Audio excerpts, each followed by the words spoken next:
Nesse momento, nós vamos abraçar novamente a todos que estão chegando.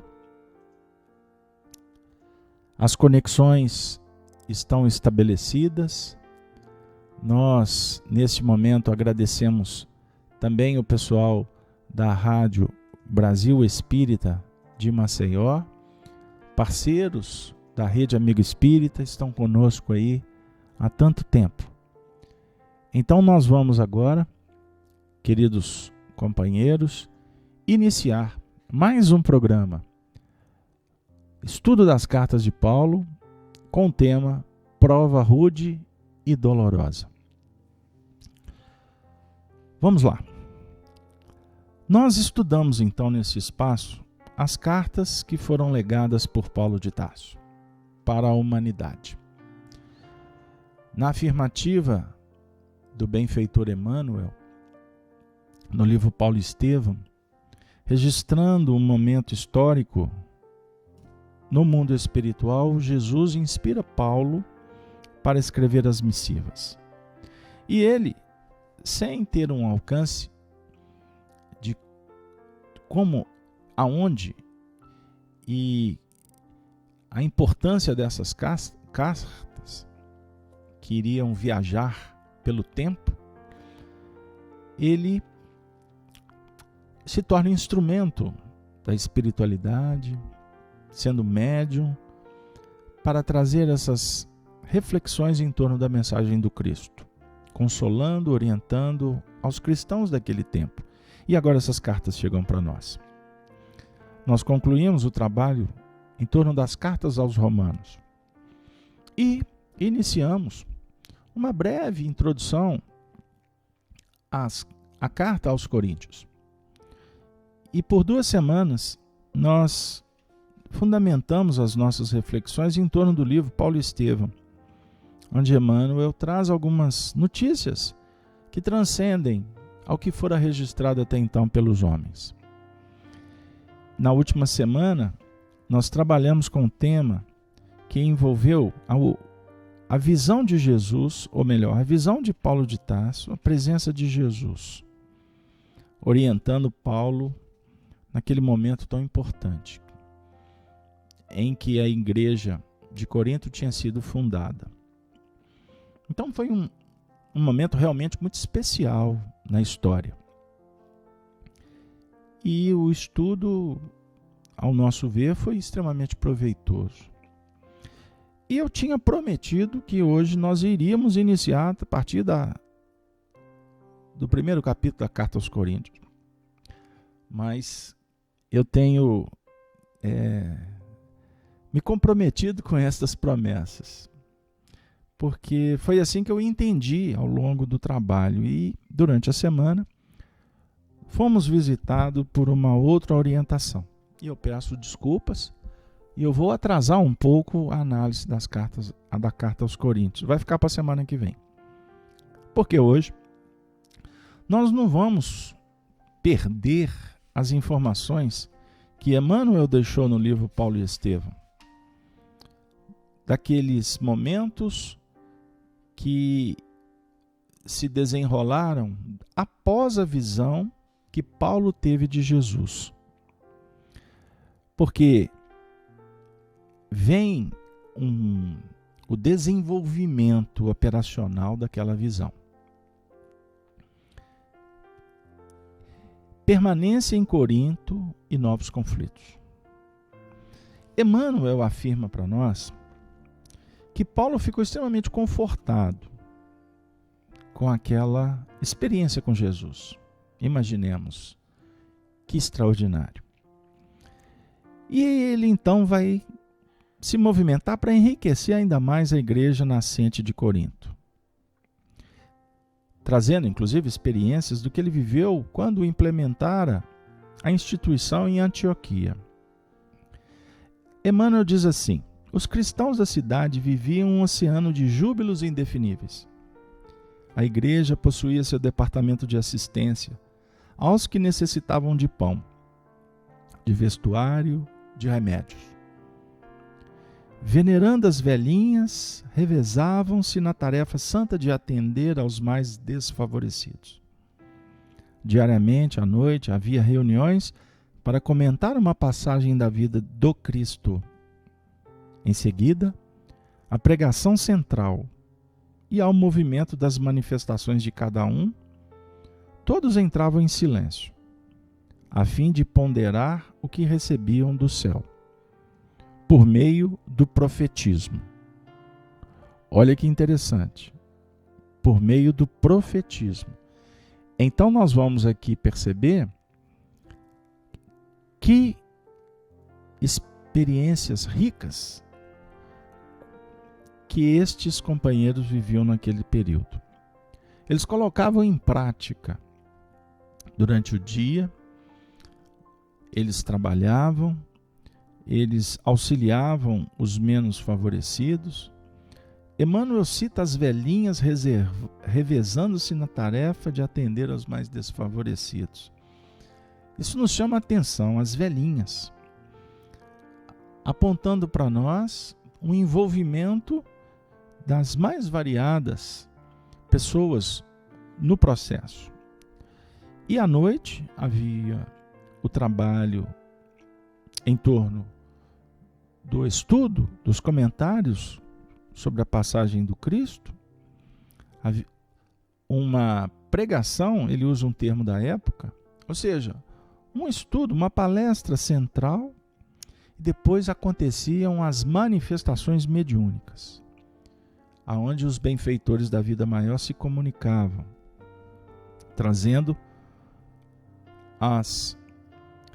vamos dizer assim, as orientações necessárias para aquele grupo. Os que não habituados ao dom das profecias ou da mediunidade possuíam faculdades curadoras. Então nós tínhamos o trabalho mediúnico e também tinha o trabalho dos passes magnéticos, que eram aproveitados em favor dos enfermos, em uma sala próxima. Tem um ambiente aqui parecido com o centro espírita? O que vocês acham? O mediunismo evangelizado dos tempos modernos é o mesmo profetismo das igrejas apostólicas daquela época. Eu chamo os amigos para refletirmos nesta frase. O Emmanuel expressa o mediunismo, a prática mediúnica evangelizada, ou seja, o trabalho mediúnico que fomentava a educação dos seres e também sobre bases da educação nas suas manifestações. Não era puramente o fenômeno ou o mediunismo, e sim um trabalho focado na evangelização do médium e daqueles que se aproximavam do trabalho mediúnico. Como acontecia por vezes em Antioquia, surgiam também ali pequenas discussões a respeito dos pontos mais difíceis de interpretação, que Paulo apressava a acalmar, sem prejuízo da fraternidade edificadora. Então era um ambiente democrático. O conhecimento era desenvolvido também a partir do debate. E quando enveredava nos campos das discussões improfícuas, Paulo intercedia para acalmar os ânimos. Ao fim dos trabalhos, a cada noite, uma prece carinhosa e sincera assinalava o instante do repouso. Imaginemos que ambiente que não era esse, hein? A instituição progredia a olhos vistos, alinhando-se à generosidade de Tito Justo, que foi aquele romano que auxiliou Paulo, conforme nós narramos na última semana, e as atividades, enfim, transcorriam de uma forma assim, muito eficiente. O que veio a acontecer em decorrência disso? Como em qualquer trabalho que fomenta, que semeia, que esparge luz, naturalmente os adversários da terra e do espaço se manifestam. Porque a luz, ela acaba clareando os olhos dos observadores para que haja uma modificação. Então existe a adesão consciente à verdade e o movimento do discípulo para modificar a si mesmo. E, naturalmente, transformando, de alguma sorte, o ambiente externo. Aqueles que não estão dispostos se incomodam. Então é natural que suceda ciúmes, inveja, ao mesmo tempo, movimentos para contrapor. E aqui no caso, irritados com o êxito inexcedível do empreendimento de Paulo de Tarso, que se demorava na cidade já por 1 ano e 6 meses, tendo fundado um verdadeiro e perfeito abrigo para os filhos do Calvário, os judeus de Corinto tramaram um movimento terrível de perseguição ao apóstolo. A sinagoga esvaziava-se, naturalmente. Era necessário extinguir a causa do seu desprestígio social. O ex-rabino de Jerusalém pagaria muito caro a audácia da propaganda do Messias Nazareno, em detrimento de Moisés. Então eles entendiam que Jesus era enaltecido e Moisés perdendo espaço, ou seja, falta de compreensão. E, naturalmente, a ignorância, ela traz os conflitos, as dificuldades e as imperfeições naturalmente se apresentam. Era procônsul da Acaia, com residência em Corinto, um romano generoso e ilustre que costumava agir sempre de acordo com a justiça em sua vida pública. Irmão de Sêneca, Júnior Galho era um homem de grande bondade e fina educação. O processo iniciado contra o ex-rabino foi às suas mãos, sem que Paulo tivesse a mínima notícia. Ele trabalhava e as trevas tramavam contra as atividades que a igreja, no caso a comunidade, trazia como benefícios, não é? E era tão grande a bagagem de acusações levantadas pelos israelitas que o administrador foi compelido a determinar a prisão do apóstolo para o inquérito inicial. A sinagoga pediu com particular empenho que lhe fosse delegada a tarefa de conduzir o acusado ao tribunal. Longe de conhecer o móvel do pedido, o procônsul concedeu a permissão necessária, determinando o comparecimento dos interessados à audiência pública no dia seguinte.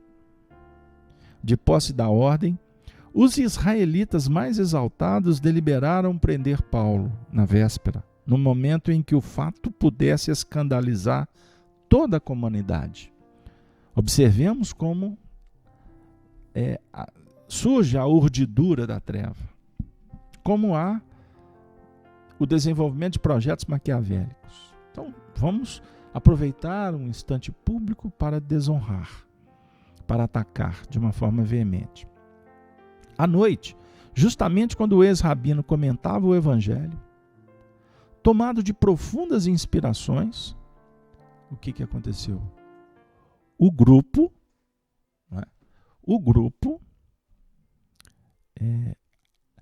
armado parou à porta, destacando-se alguns judeus mais eminentes que se dirigiam ao interior. O circo estava armado. Paulo ouviu a voz de prisão com extrema serenidade. Outro tanto, porém, não aconteceu com a assembleia. Houve grande tumulto no recinto. Alguns moços mais exaltados apagaram as tochas, mas o apóstolo valoroso, em um apelo solene e comovedor, bradou alto: Irmãos, acaso quereis o Cristo sem testemunho? Irmãos do chat, você que está em casa, você que nos acompanha, interessado nas reflexões, você que chegou aqui por acaso, sabendo que por acaso o acaso não existe. No meio às discussões, a assembleia turbada com aquele acontecimento, Paulo, que estava sendo preso, a vítima, levanta a voz e ele brada alto, ele fala de uma forma incisiva.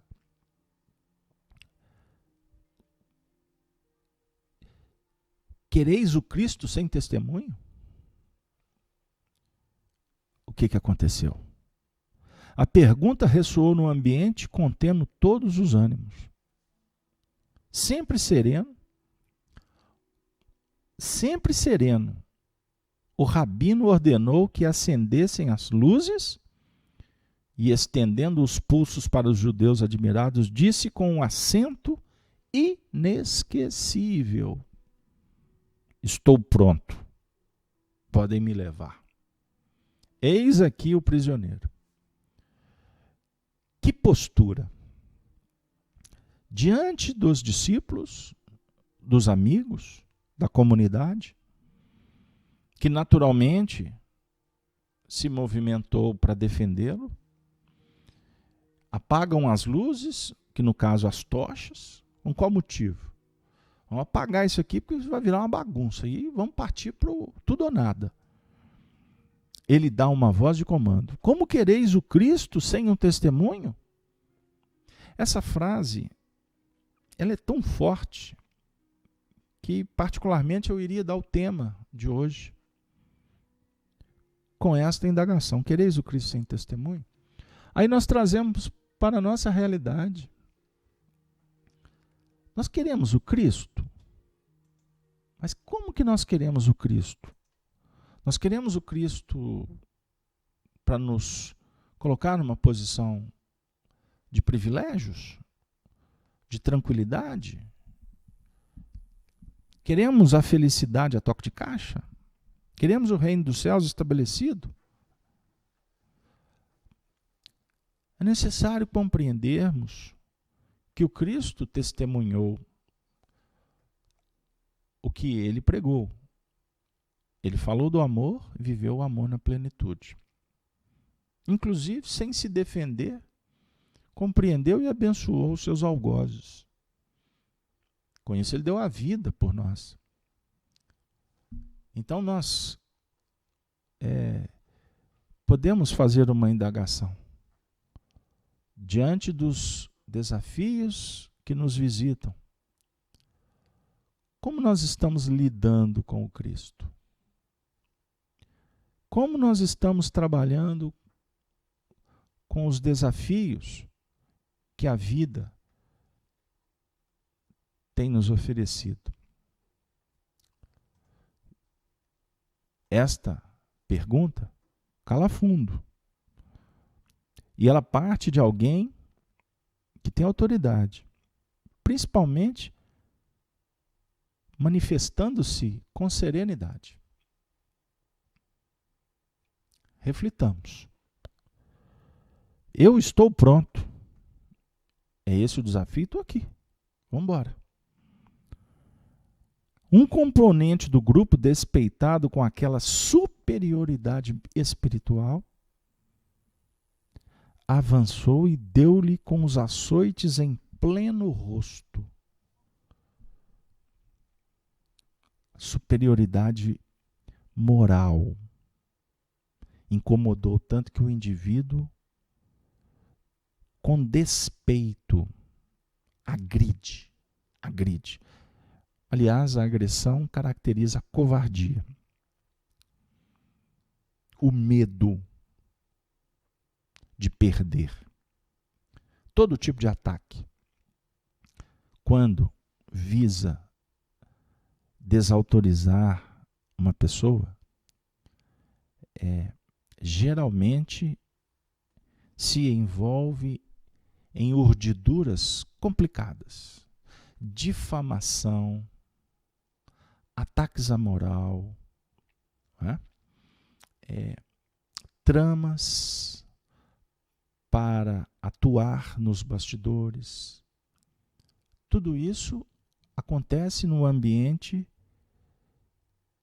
fomentado pelo despeito, pelo medo, pela inferioridade moral.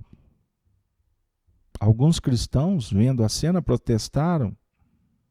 Os portadores da ordem de Galho revidaram com aspereza, mas o prisioneiro, sem demonstrar a mais leve revolta, clamou em voz ainda mais alta.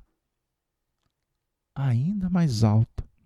Irmãos, regozijemo-nos em Cristo Jesus. Estejamos tranquilos e jubilosos, porque o Senhor nos julgou digno.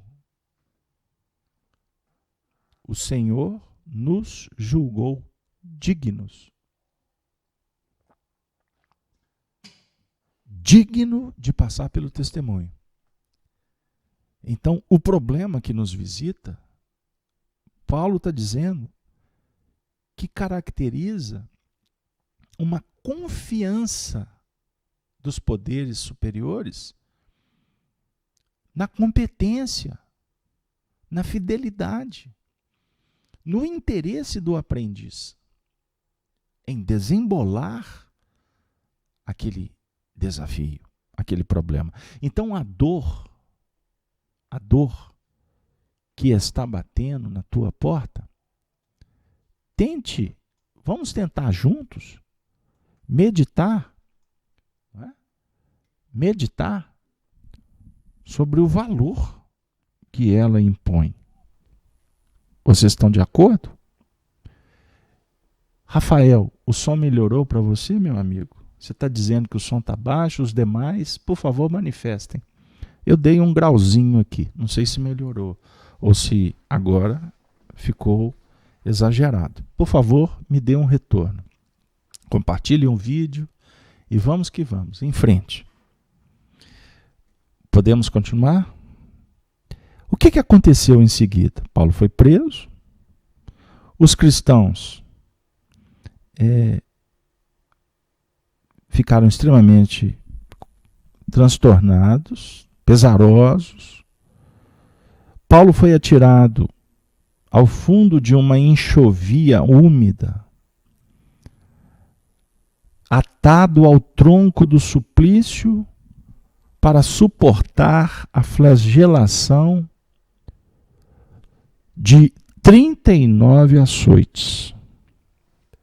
39 açoites. Foi o que o Paulo enfrentou. Ele próprio estava surpreendido. Porque uma sublime paz banhava-lhe o coração de brandos consolos. Não obstante sentir-se sozinho entre perseguidores cruéis, Paulo experimentava nova confiança no Cristo. Nestas disposições, não lhe doíam as vergastadas impiedosas.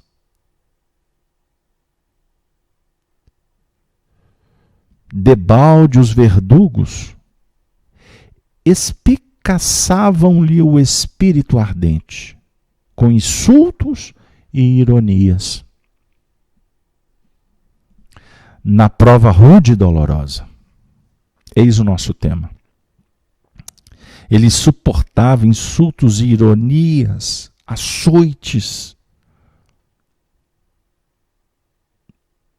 Na prova rude e dolorosa, Paulo compreendeu. Sabe como?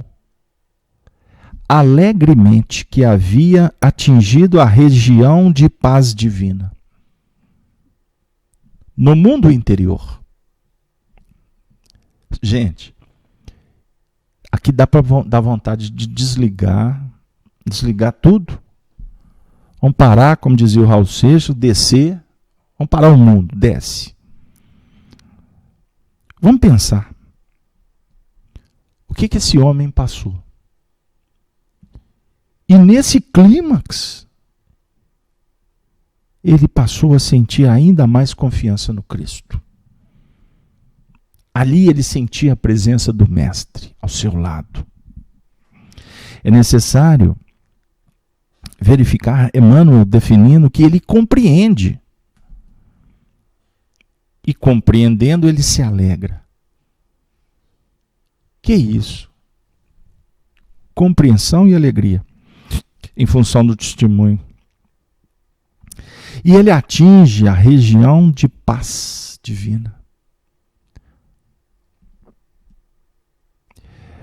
No mundo interior que Deus concede a seus filhos, depois das lutas acerbas e incessantes, por eles mantidas na conquistas de si mesmo.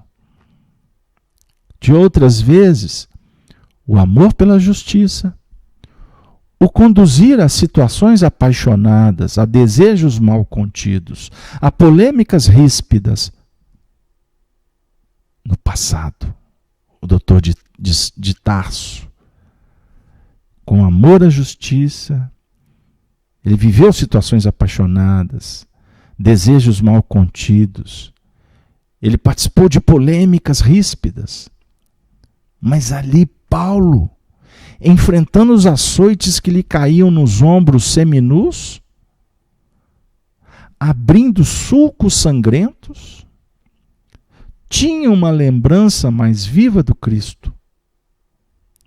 A impressão de estar chegando aos seus braços misericordiosos depois de caminhadas terríveis e ásperas.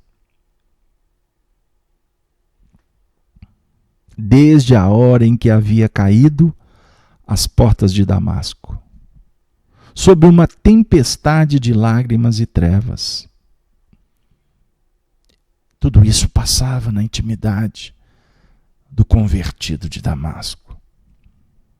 Submerso em pensamentos sublimes, Paulo de Tarso sentiu o seu primeiro grande êxtase.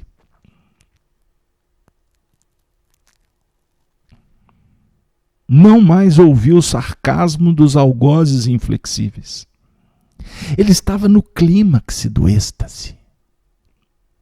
Interessante, meus amigos, porque nós, religiosos, historiadores, teólogos, escritores, sempre tendemos a lembrar de Paulo em contato com Jesus à porta de Damasco. Paulo e Jesus, Jesus e Paulo. Saulo, Saulo, Saulo, por que me persegues? Não recalcitres contra os aguilhões. E Paulo se transforma. O benfeitor Emmanuel vem do mundo espiritual, depois de uma coleta detalhada na biblioteca do além,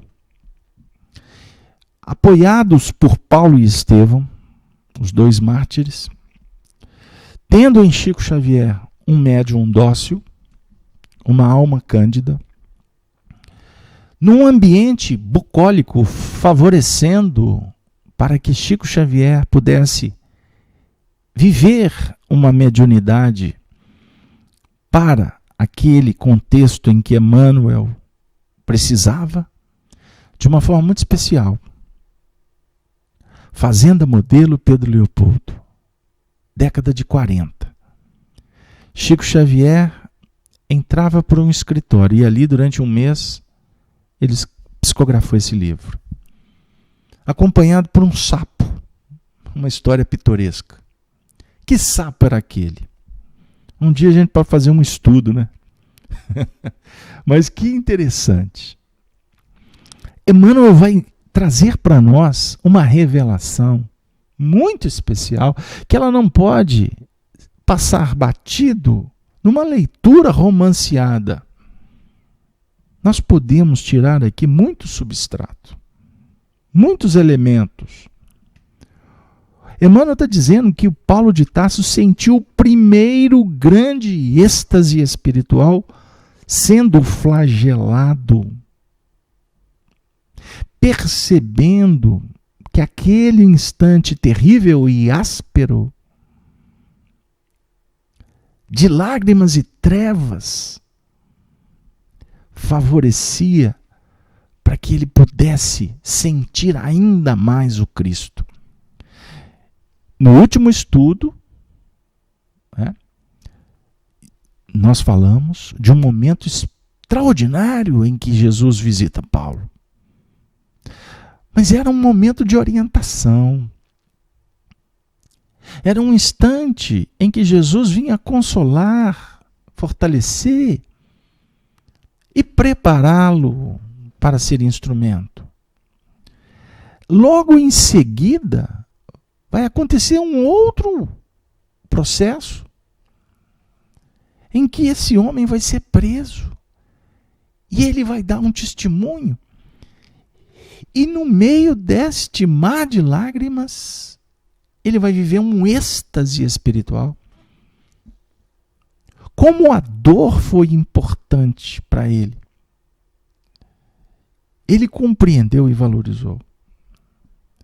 Aí o que aconteceu, gente? Esse parágrafo do livro Paulo Estevão é espetacular. Emmanuel diz que, sentindo grande êxtase, não mais ouviu os sarcasmos dos algozes inflexíveis. Sentiu que sua alma dilatava-se ao infinito, experimentando sagradas emoções de indefinível ventura. Meu Deus, meu Deus.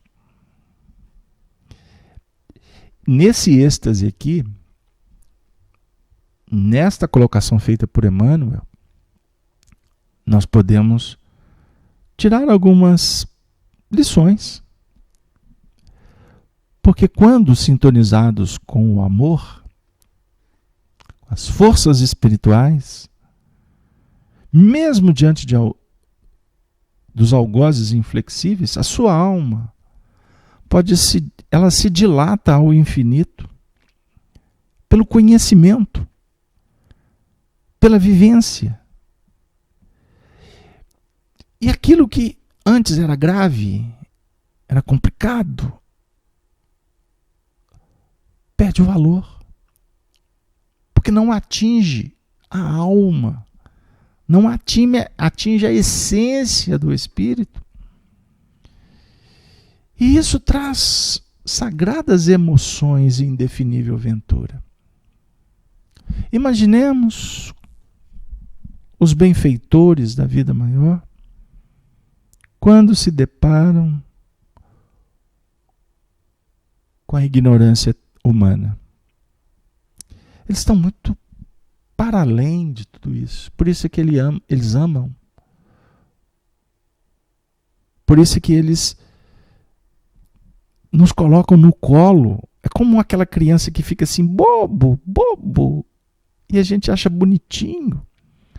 A humanidade está falando para os espíritos assim, vocês são fantasmas, vocês não existem, isso tudo é conto da carochinha, e vamos continuar aqui matando, destruindo, vamos enganar, vamos corruptar, vamos copular para atender apenas o nosso instinto animalesco.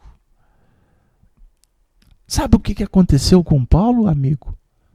Você que ainda não estudou, porque esse livro, Paulo Estevão, não é para ler. Esse livro, para ler apenas. Esse livro é para estudar. Estudar. Rômulo Joviano, patrão do Chico, dizia que isso aqui é um código para o cristão. Olha que barato.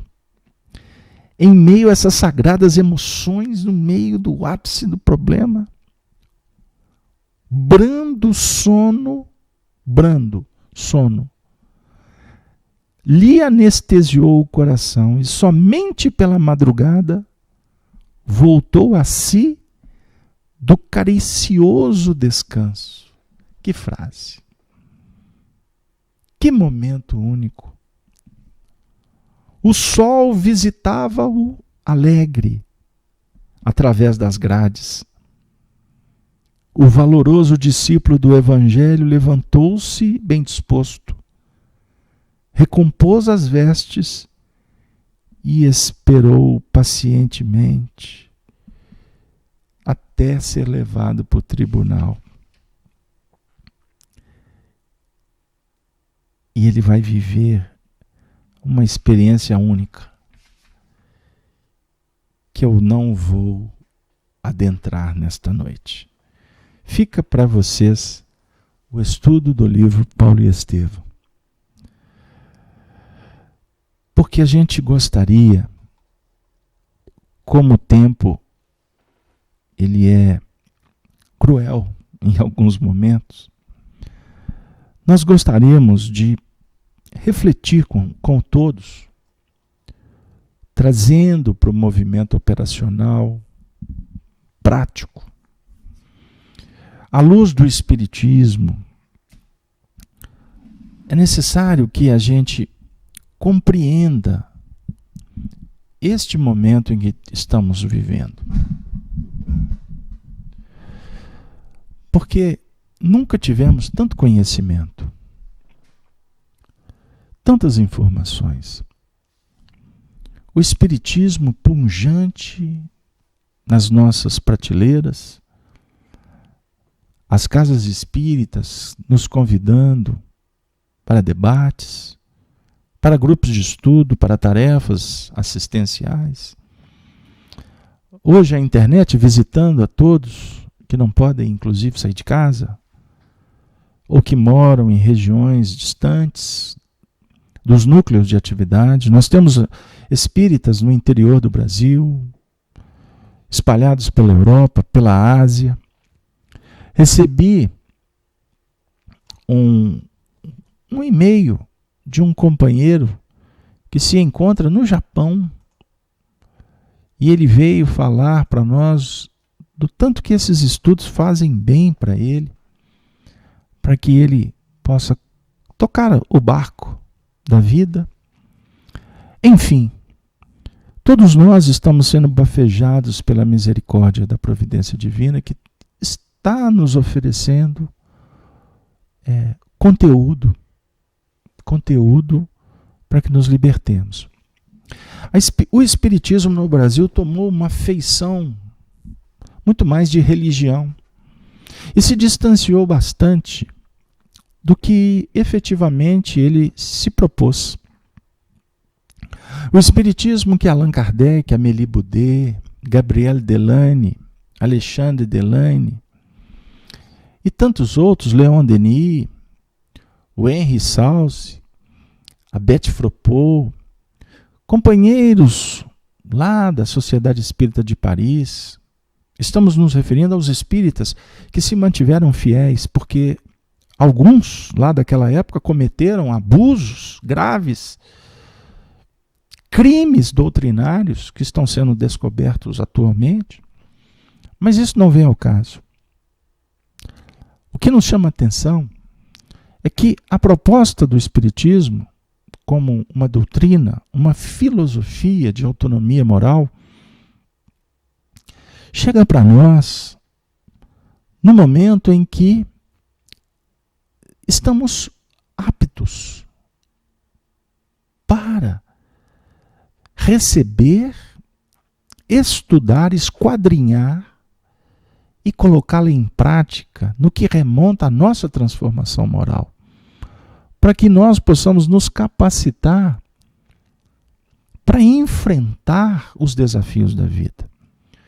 E eu não estou me referindo aqui ao espiritismo fantasioso, dos milagres, ou de um espiritismo que fica fomentando conversas atravessadas, tentando defender teses sem a mínima força de sustentação doutrinária, com exposições de pessoas, num campeonato de vaidades, de premiações, de privilégios.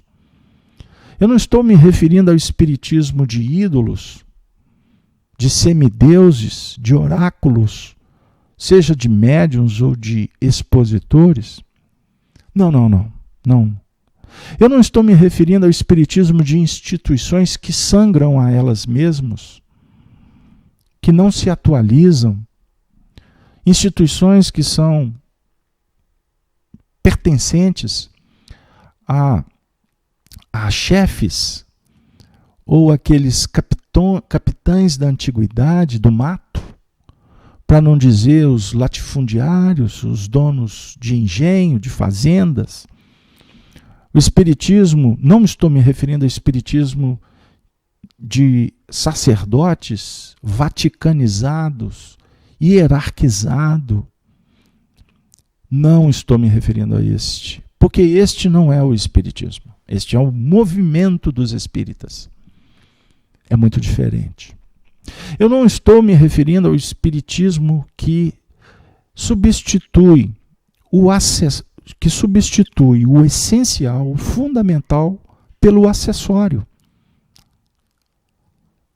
Eu não estou me referindo à substituição das obras legadas por Allan Kardec por autores que interpretam Allan Kardec. Então, com isso, nós temos correntes que seguem em direções estranhas, aonde os intérpretes de Allan Kardec, quando sérios, quando fontes seguras e importantes, são acessórios e não são fundamentos. Eu não posso aqui falar de um espiritismo em que pessoas substituem o que propõe o espiritismo, que é a despersonalização.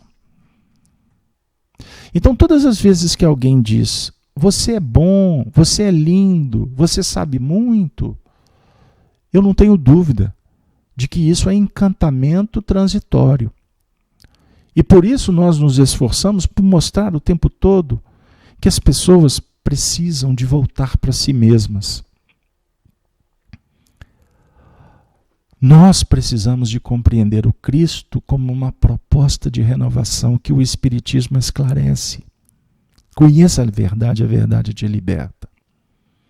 Então, com isso, queridos amigos, o Espiritismo que Allan Kardec nos ofereceu é um Espiritismo que o tempo todo nos convida à prática do bem, da caridade, despretensiosa, despersonalizada e, acima de tudo, desinteresseira.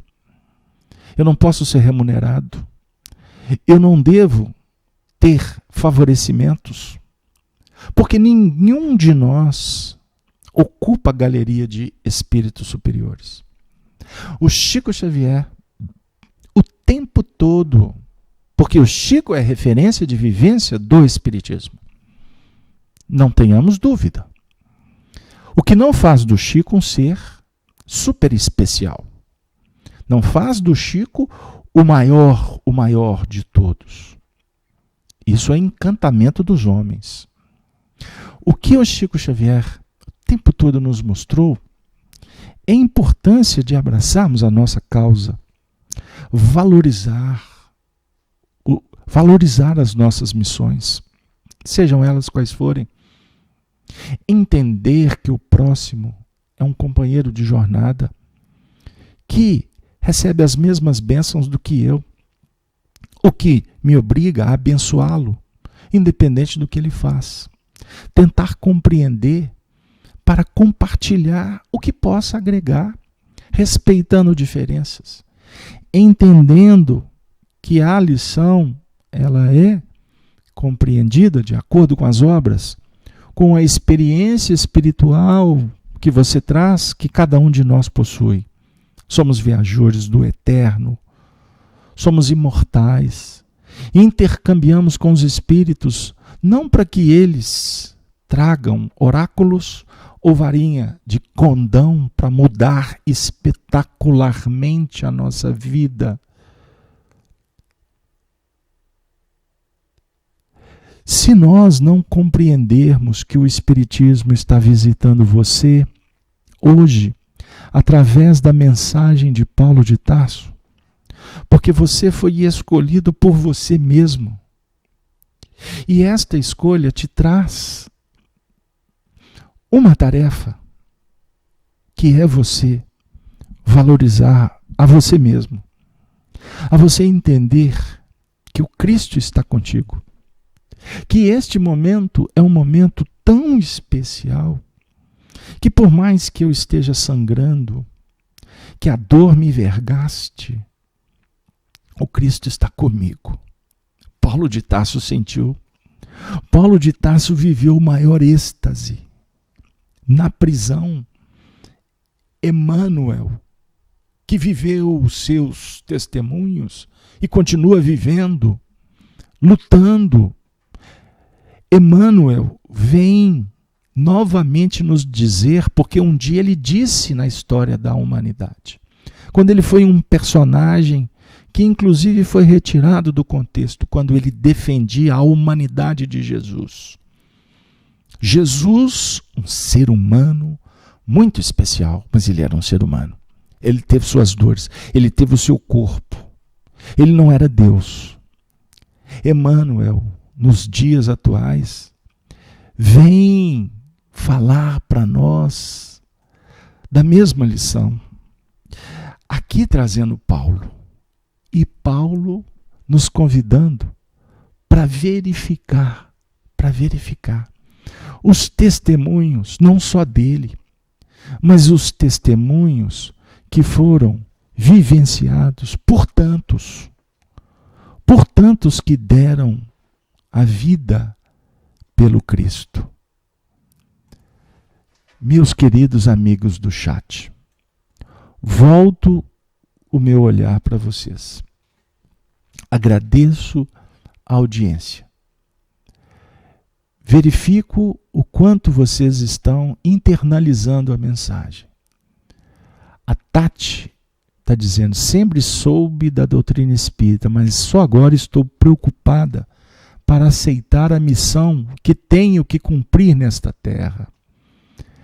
Eu ainda elenco aqui o que a Kátia disse para a Tati. Primeiro você tem que aceitar onde você está, como seu lar. O resto vai surgindo em forma de sinais. Aí nós vamos ver a Leila também lembrando de Chico como aquele que praticou o Evangelho. Eu ainda vou exaltar aqui, apenas a título de brincadeira, a fala da Ângela, que está conosco aí há muitos anos. Ela diz assim, se você fosse um professor chato, sem saber informar, não aguentava suas palestras. Mas eu estou ouvindo-as desde 2003. Essa foi boa, Ângela. Mas aqui, a luta é enorme. Nós sempre estamos nos emocionando. Nós sempre estamos vivendo um processo muito especial, porque aqui nós estamos fomentando os nossos laços fraternos, a nossa amizade do coração. Queridos amigos, Paulo de Tarso, nesta noite, está nos convidando, portanto, a observar que a caminhada, por mais terrível e áspera, cheia de tempestade de lágrimas e trevas, na verdade, representa o caminho, a verdade e a vida que Jesus, como ninguém, legou como símbolo, como referencial para a humanidade.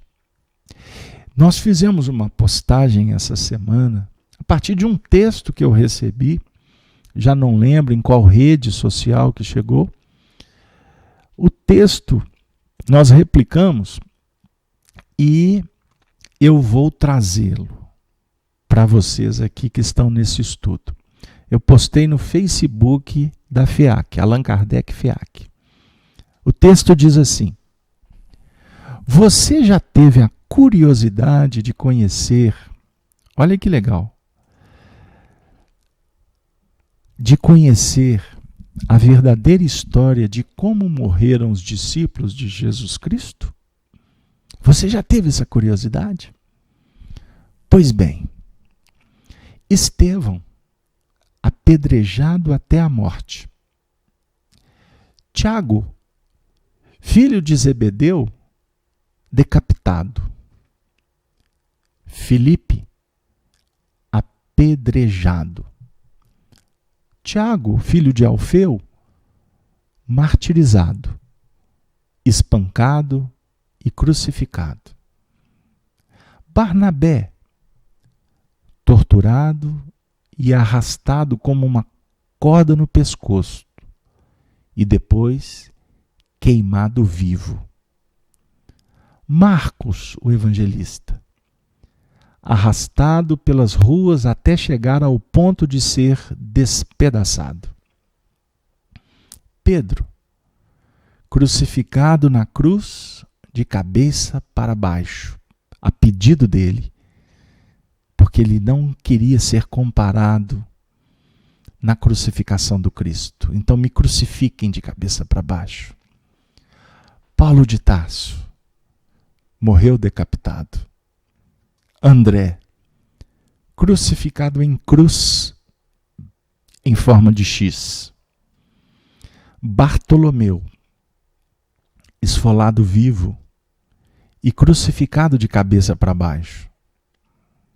Tomé foi lançado em uma fornalha. Mateus, cravado na terra e decapitado. Simão, crucificado. Matias, amarrado na cruz, apedrejado e depois decapitado. Lucas, enforcado em uma oliveira. João, depois de tantas perseguições, preso na ilha de Patmos, acabou desencarnando por velhice. Foi o único. E aí, nós colocamos o ingrediente. E Kardec?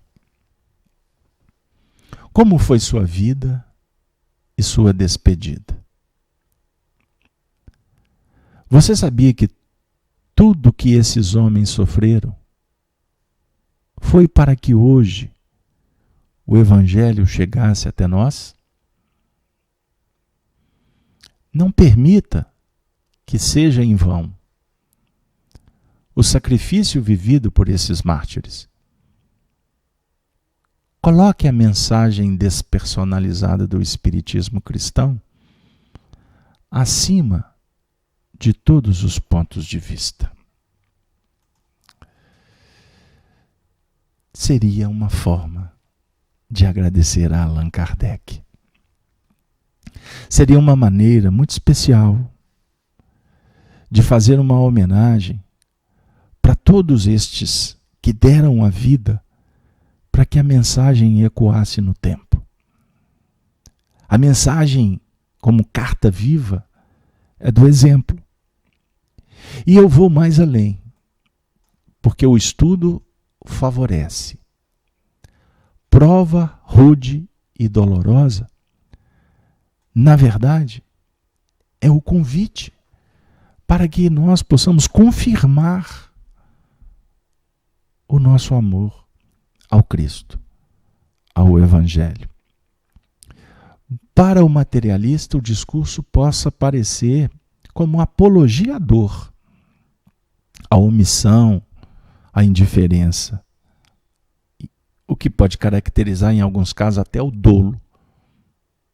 Depende do ponto de vista que você analisa. Não é isso que nós estamos nos referindo. Nós estamos aqui tentando analisar no que remonta ao colégio apostolar que Jesus instituiu na Terra. Porque esta escola propõe a educação do espírito, apoiado em princípios da moral e da ética e da vida futura, porque somos imortalistas. E o convite da evolução não é para que a gente garanta algum lugar no campo dos deuses, na seara de santos, como prêmio. Você sofre, então depois você é recompensado. Não é mais esse sentido de uma religião heteronômica, da submissão cega, da fé que não liberta. Pelo contrário, o que o Espiritismo propõe é que todos nós possamos verificar o objetivo da reencarnação, da evolução, gravitar em torno da unidade divina, gravitar em torno da perfeição, da elevação. Para isso é necessário justiça, amor e ciência. A justiça que vai nos auxiliando na compreensão da harmonia do universo, do amor que favorece o alimento da alma e nos aproxima dos seres. Tudo isso requer, exige a ciência, o conhecimento, a experiência. Portanto, Deus nos concede o tempo divino, o espaço como o palco para as nossas elaborações. Mas Deus não te cobra a perfeição. Ele propõe que sejamos perfeitos, porque assim seremos felizes. Com isso, Ele dá uma senha, a caridade. Fora dela, a gente não vai perceber o sabor da vida, a beleza, a arte, a poesia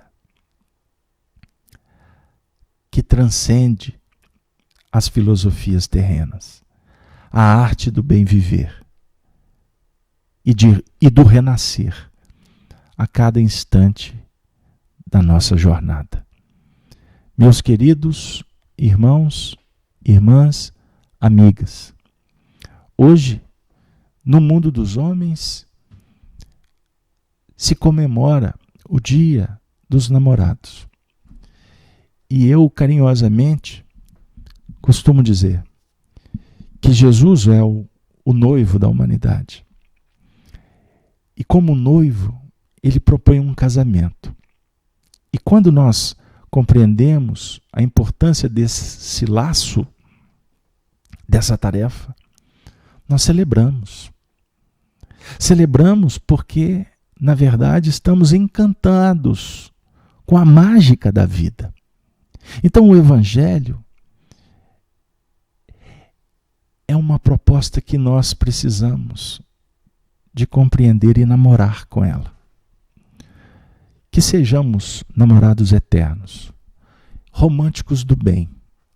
Sejamos carinhosos, sejamos cuidadosos, sejamos atenciosos, sejamos gratos, sejamos companheiros, sejamos solidários, sejamos fiéis, sejamos, portanto,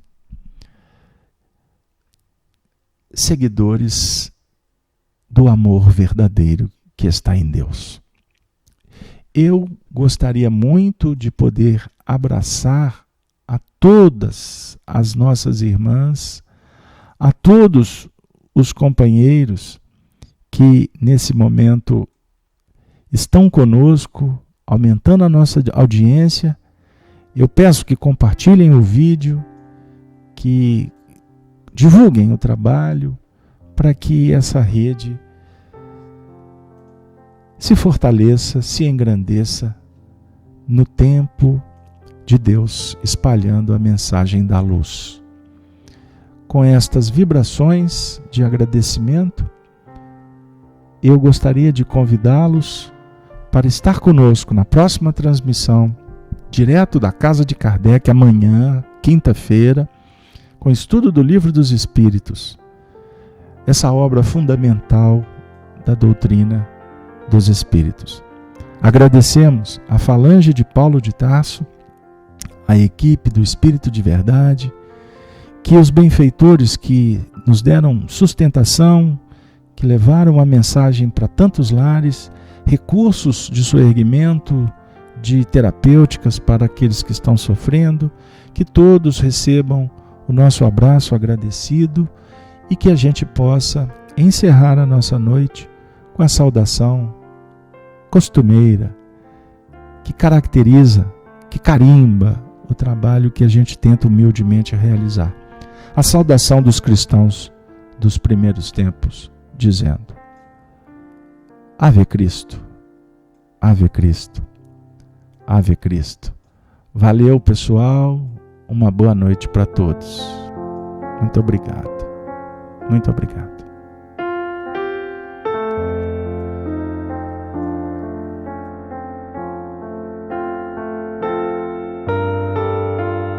Rede Amigo Espírita, uma ferramenta de união